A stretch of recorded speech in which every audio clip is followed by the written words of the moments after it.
Kain na kami sa pump boat. Ano rin, ganito yung style. May parang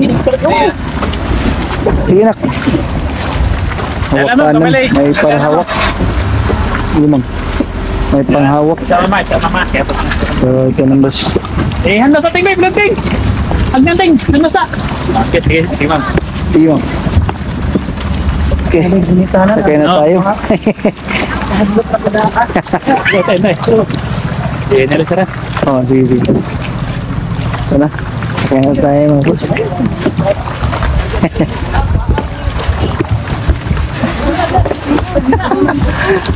Yung mga kasama namin dito mga boss.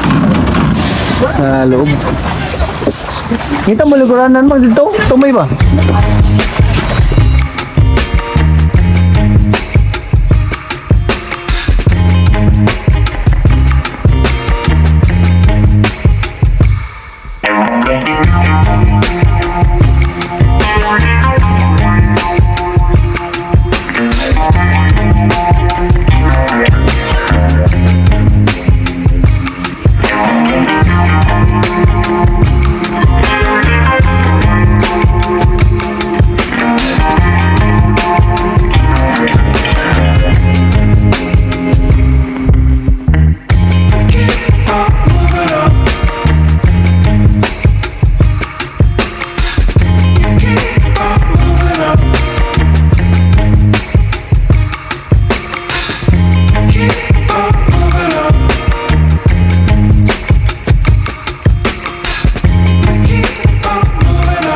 Okay mga boss, nandito na kami sa Carnaza Island.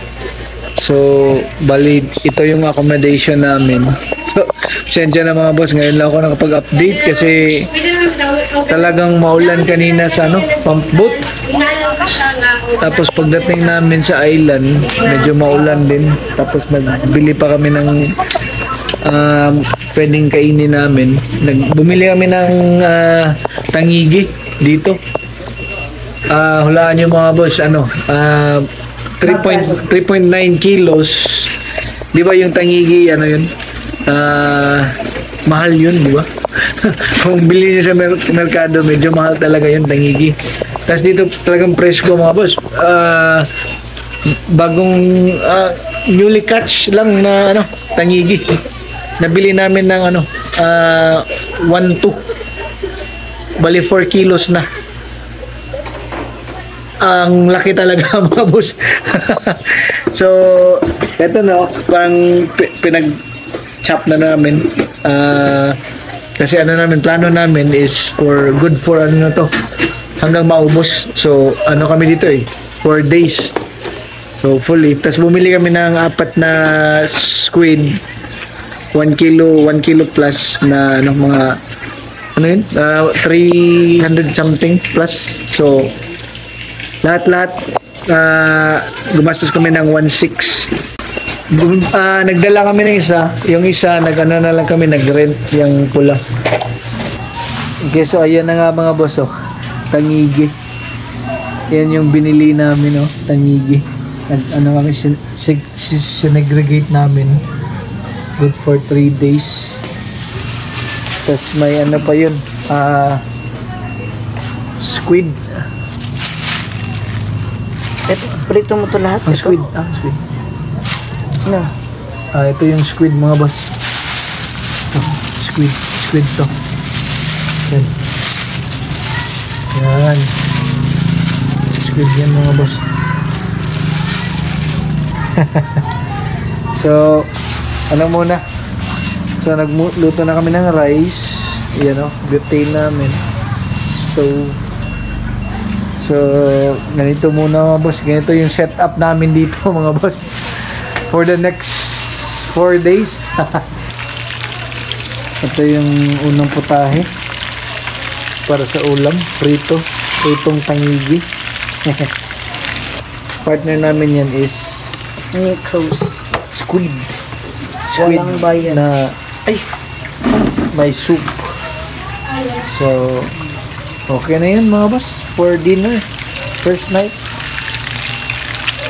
Oo. Sige mga boss, update lang ako mamaya mga boss ha. Update lang.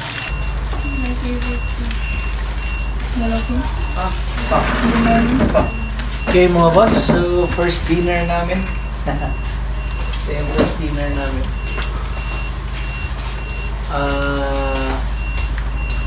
Sunday night. So, yun ang ulam namin. Fried tangige, tsaka squid. That's it mga boss.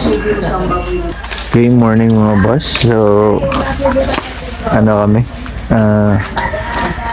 6 a.m. pa. Bili kami ng itlog. Kasi wala yung free breakfast. Ito yun, may na sila mga boss. Maliit na chapel dito. Senior Santo Niño. So dito yung nagsisimba yung mga tao. Maliit lang na. Tingnan niyo. Tapos ito yung mga parang pinaka-barangay nila dito mga boss. Parang laid back talaga dito mga boss. Parang 1960s. Basta naman yung tulog natin kagabi. Masarap siya. Aga ako nagising. Ay, natulog. Sentok nito ako. Ano ka mo kasi? Natulog ka mga... Wala pang 10 eh. Oo. Ano ka na? Tulog na tulog ka Red na. bangers na. Pero kung sa bahay, anong oras matulog? 12. So marami kong mga magagawa sa bahay. Ano kami ngayon mga boss? Hanap kami ng anong pwedeng activity for today. Pero for sure, talagang libot karnasa. Ano kayo? I-update ko kayo mga boss ha. Okay mga boss, good morning ulit. Kape muna tayo mga boss. So, ano muna ako? Kape, sarap ng tulog mga boss. Mga 7 hours na tulog, okay na yun. Sakto na yun. Pa-recharge ng energy. Plus coffee pa. Hindi pwedeng magsimula ng araw na walang coffee mga boss. Hindi talaga pwede yan. Ako mga boss, grabe ako magkape. Siguro mga 6 cups a day. Pero black lang. Black stick lang. Black. Pure black. Walang sugar, walang mga ganun. So ayan, nag-ready na ang wife ko sa lulutuin ko. Kasi cook din ako. Cook ng yung simple lang walang mga advanced cooking tayo dyan. Sana. So today, kami, may free breakfast dito sa accommodation namin. So free breakfast for 5. Tapos dagdagan lang namin ng konting ulam at rice na rin siguro para kasi maaga pa eh. Talagang breakfast is make sure that you eat breakfast well because breakfast is the start of the day. Kung full meal talaga mga boss, dapat mangyari yan sa breakfast. It's more of breakfast talaga, full meal. Kain ka ng marami. Kasi dadalhin mo yan the whole day. Dadalhin mo na yan the whole day. So kung yung mga shout out dyan sa mga nagda-diet, huwag niyong gawin yan sa breakfast. Pwede nyo at the later part of the day, dyan na kayo, medyo maliit na yung kinakain. Ano ko mga kasi, parang ang dami ko ng experience ng mga ganyan eh. Yung control ng diet, mga ganun. Huwag talaga sa breakfast mo. So sige muna mga boss luto muna ako. Tapos update na lang tayo for the activities today. Basta marami kaming gawin. Pero for sure, lilibot talaga kami ng Carnaza para ma-update kung ano yung different activities na pwede niyong gawin dito. Importante kasi yun. Sige mga boss, dito lang ako mamaya. Hi Mangs! Okay. Hello? Full energy. So ito yung breakfast namin today, hotdog, egg. Tapos nag-ano kami ng señorita with egg din. Tapos Good for breakfast kasi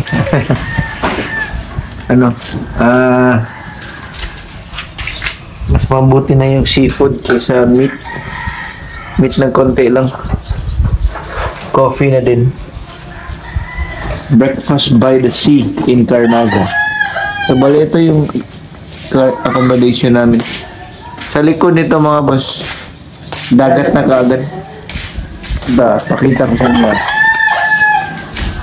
Dagat na kaagad to. Bali ano lang. Yan, dagat. Low tide ngayon mga boss. Pero yan o, white sun nga. Sige, kain muna kami ng mga boss. Okay mga boss, so update. First na pupuntahan natin ng Kailena Beach Resort. Paahon. Or paakyat pala ang papunta. So napapalaban tayo nito boss. Unang activity, pakita ko sa inyo yan, asawa ko. Basta mang konti pa lang. first activity lang yan Para yatang napasubo tayo dito. ito pala yan, Purok Pusik Kailena Beach Resort. Okay lang Mang? Okay na lang, wala tayong choice. Mang, say hi. Hello, welcome to my vlog. So yan na nga. Doon ang ganda, tinan mo. Pakita mo buong puro konti lang palang bahay, no? Tapos puro na mga pulo. Oo. So yan mga boss dito kami nag-stay.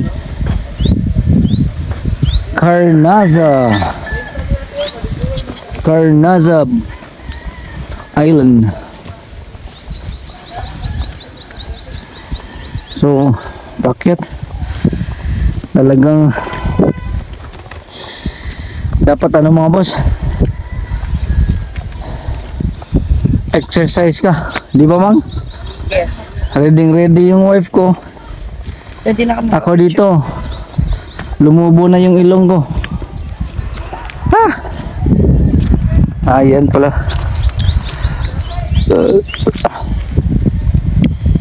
Busog mga boss. Breakfast. Ano pala dito mga boss? Tingnan i-zoom ko kung nakikita nyo, halos naka-solar sila. Yun yung main power nila dito, solar, kasi walang Saan po po? walang kuryente. Teka boss update ako. So ito yun, Kailena Beach Resort. Malapit lang mga boss sa tinitirhan namin. White sand din mga boss. Okay din, white sand Wow. Para siyang mga boss, kasi daw mga boss update, kami lang yung turista ngayon sa isla. Lahat ng kasama namin dito locals, wala pang mga tourist na nagdatingan. Parang Thursday pa yata. So kami lang dito talaga. Kami lang solo namin yung isla. Yan mga boss puti ng mga boss, sand. Wow. Parang Sarap dito mga boss, oh. Ang ganda mga boss. Ano talaga pala dito? picnic. Parang ano din. Ano mo, bayad lang. Ganda mga boss. Sa sila ganun. Puti ng dagat mga boss. I mean yung saan dagat. Yan oh. Dito pala masarap maligo mga boss. Mamaya doon no, may floating doon kami mamaya sa hapon. Ganda talaga mga boss. Puti talaga oh. Pang dapat dinala natin. Dito mga boss. Ano natin, ang fishing rod natin. Mamaya. So, okay pala dito mga boss, oh. Mga barko.